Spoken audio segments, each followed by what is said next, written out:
नमस्कार. मी किशोर तिवारी. तसं तर तुम्ही मला दररोज राष्ट्रीय वाहिनी, आंतरराष्ट्रीय वाहिन्यावर पाहत असतात. एक पांढरकवड्याचा माणूस, ज्याची आजी भाजी विकत होती, त्याचे वडील मास्तर होते. तो आज जागतिक स्तरावर पांढरकवड्याचं नाव नेत आहे. मात्र नगरपालिकेची निवडणूक आली,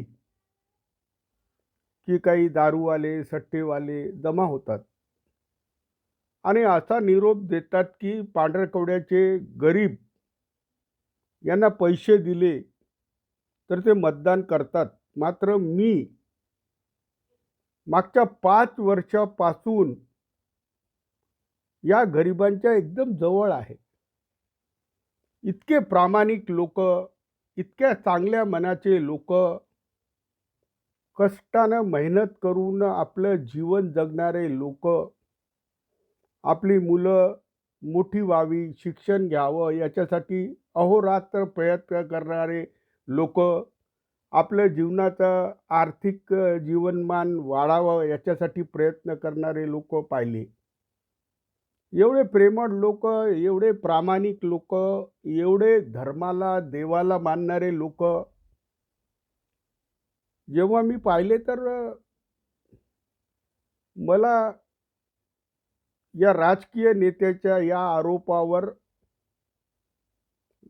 खूप वाईट वाटलं. मी छाती ठोकून सांगतो, की माझ्या पांढरकवड्याचा नागरिक गरीब असो की मध्यमवर्गीय असो, काही असो, हा निवडणुकीत पैसे घेऊन मतदान करत नाही. हे मी छाती ठोकून सांगतो. कोणी देत असेल तर घेत असेल, मात्र मागच्या निवडणुकीचं बघा तुम्ही.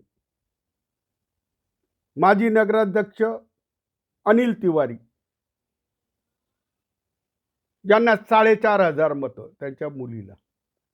माजी नगराध्यक्ष संतोष बोरले यांच्या मिसेसला 4,000 मतं. माजी नगराध्यक्ष संजय आपला शंकर बळे यांच्या पत्नीला 3,000 मतं. अशी एकूण 12,000च्या वर मतं ही गरिबांनी व चांगल्या लोकांनी दिली.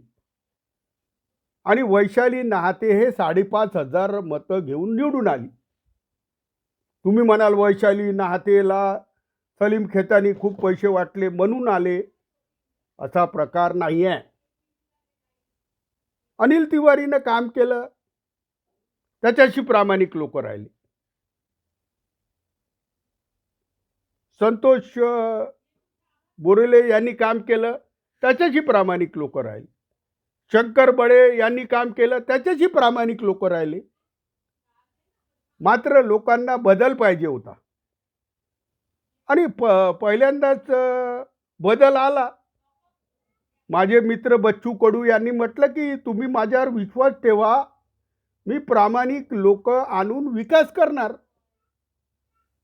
यांना पदवू विकास करणार. लोकांनी विश्वास ठेवला आणि पांढरकवड्या नगरीत विकासासाठी सकल मराठा समाजाचा माणूस निवडून यावा या दृष्टीने लोकांनी एक होऊन नहातेला मतदान केलं. सलीम खेतानी यांच्या बोलण्यावरून, साजिद शरीफ यांच्या बोलण्यावरून मुसलमानांनी मतदान केलं आणि विकासाचे कामं करणारे तिन्ही नगराध्यक्ष यांना एकदा आपण संधी दिली होती. आता आपण नवीन चेहरा नहाते डॉक्टर यांना संधी द्यावी असा निर्णय घेऊन लोकांनी मतदान केलं. नहाते आले. नहातेंनी 7.5 वर्ष काम केलं. 5 वर्ष अधिकृत व 2.5 वर्ष अनधिकृत. आणि मी सांगतो तुम्हाला, करोनानंतर मी पांढरकवड्यातच राहिलो. प्रत्येक दारावर, प्रत्येक ठिकाणी गेलो. कचरा साफ होत नाही, पाणी नाही येत, नाल्या साफ होत नाही, रस्ते बनवतात तर नगरसेवकच रस्ते बनवतात. मी रामनगरमध्ये गेलो तर कोणी अनिल बनवत आहे म्हणून कळलं. तर आखाड्या वाडवर रस्ता बघायला गेलो तर काळ्या मातीचा रस्ता बनत होता तर कोणी चव्हाण बनवत आहे म्हटलं.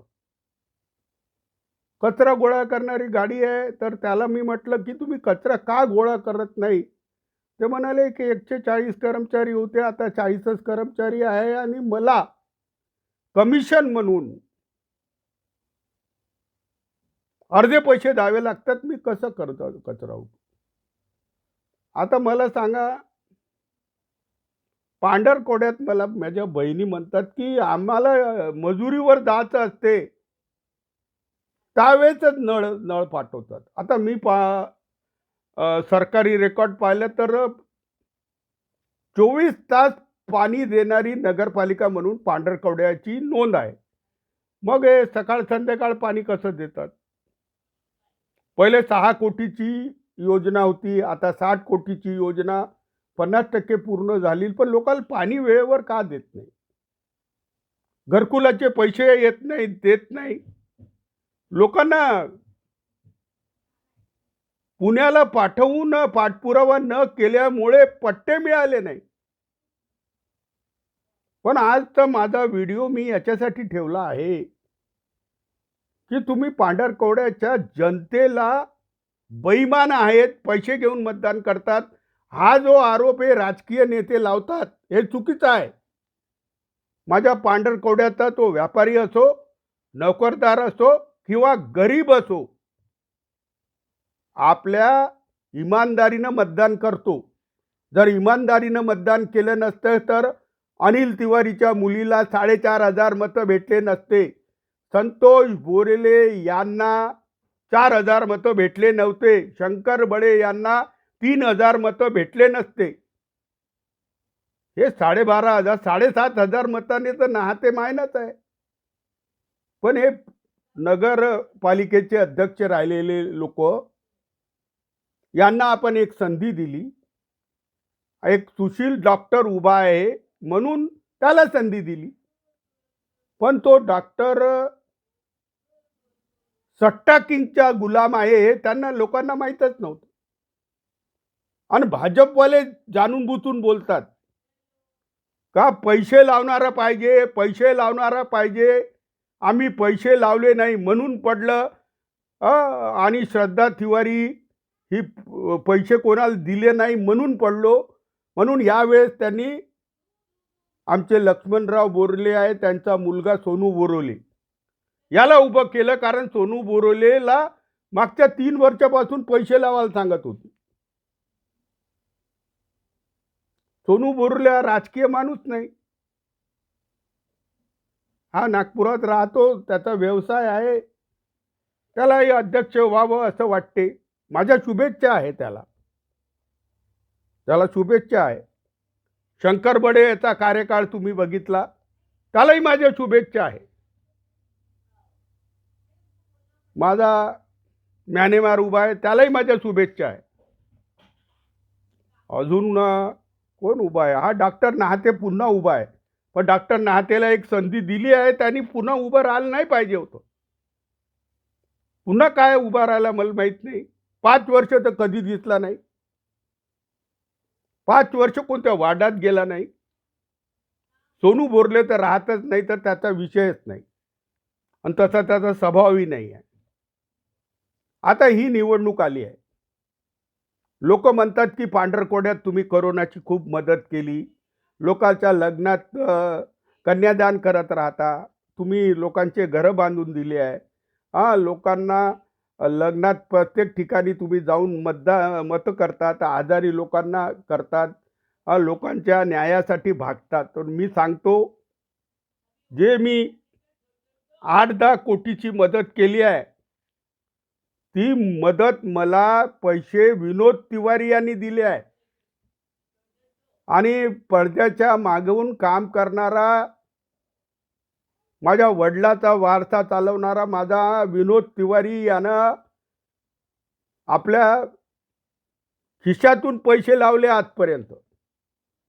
आम्ही आता 1 कोटीच्या वर बॅग वाटल्या. लोक म्हणतात तुम्ही बॅग कशाला वाटल्या? माझ्या बहिणीने मला म्हटलं, एकदा माझी बहीण आली, मला म्हटलं की लग्नाला जाण्यासाठी मला चांगली साडी नाही आहे.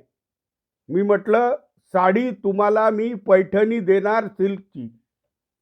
आणि सिल्कची पैठणी साडी माझ्या 8,000 बहिणींना दिल्या. निवडणूक नव्हती 3 वर्षापूर्वी. कारण माझ्या बहिणी माझ्या हृदयाच्या जवळ आहे. माझा नंबर देऊ नये त्यांच्याकडं. एकदा एक बाई आली, मला म्हणाली माझी बहीण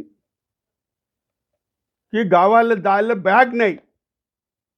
तर मी मागच्या वर्षी म्हटलं की मी दिल्लीला जाऊन अमेरिकन टुरिस्टर जिथं बनवतात तिथं जाऊन बॅग आणून देईल. आम्ही जुलै महिन्यात बॅग आणली व ऑगस्ट महिन्यात सगळ्यांना दिली. ही कशासाठी दिली की माझ्या बहिणीनं माझी बॅग घेऊन जावं. आणि पुष्कळ लोक तीर्थक्षेत्राला गेले, हे गेले. मात्र निवडणुकीवर डोळा ठेवून केलं नाही. हे निवडणूक तर सरकार घेतच नव्हतं. अचानकपणे सुप्रीम कोर्टानं म्हटलं निवडणूक आली. माझ्या किती कार्यकर्ते, अंकित नेताम, संतोष नेताम, गोलू, माझी वहिनी, ती आमची तीर्थक्षेत्र करून देणारी माझी दोडेवार ताई, ठाकरे ताई, हे सगळ्या माझ्या कार्यकर्त्या होत्या. यांनी केलं. आज पांढरकवड्यात पट्ट्याचा प्रश्न सुटत नाही आहे. मी माझ्या खिशातून पैसे लावून पुण्याला जाऊन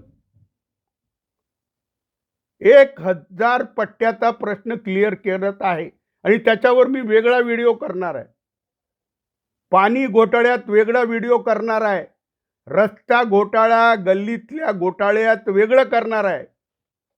आणि करोना काळात या लोकांनी कसे कसे बिलं काढले आणि तुमचा कसा छळ केला हेही सांगणार आहोत.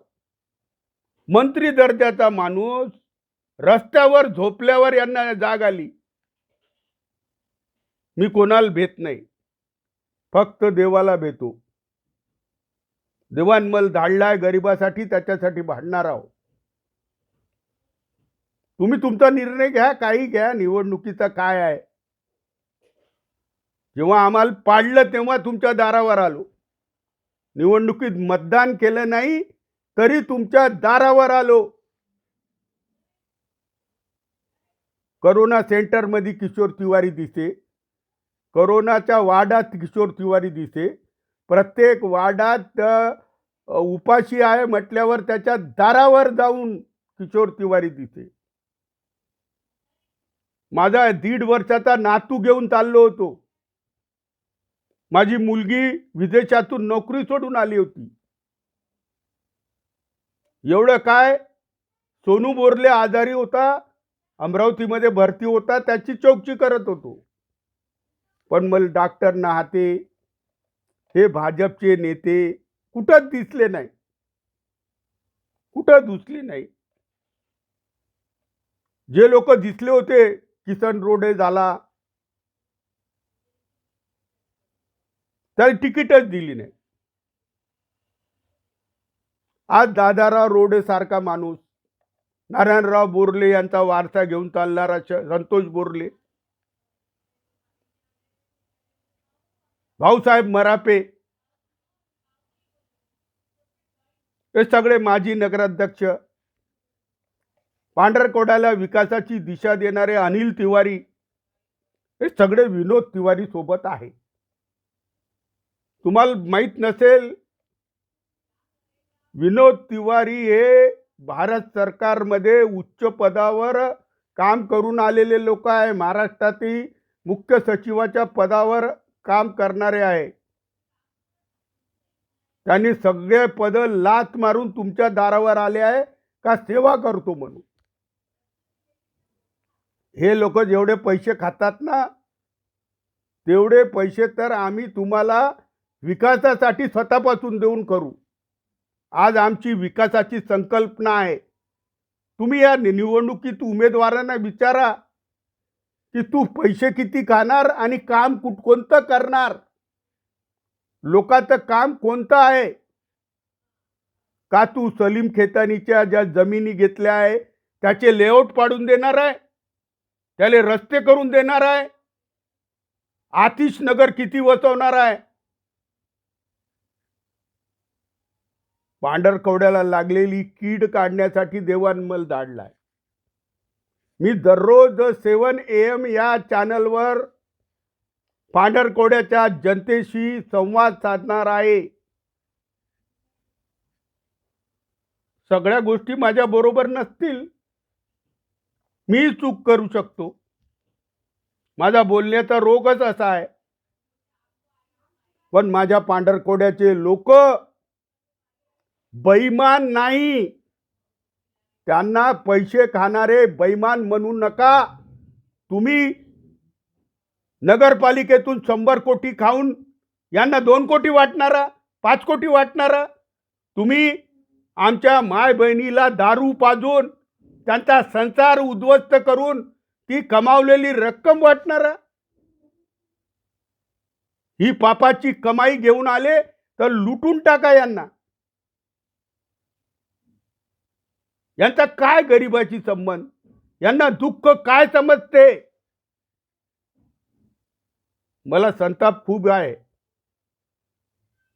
मी तुम्हाला दररोज 7 वाजता भेटणार आहे 7 AM न्यूज चॅनलवर.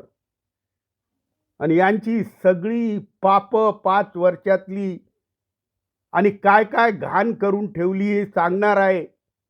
आणि भाजप कसा विकल्या गेला आहे हे सांगणार आहे. मला दररोज भेटत चला. 7 AM चॅनलला शेअर करा, सबस्क्राईब करा. आपल्या सर्वांचं प्रेम असंच राहू द्या.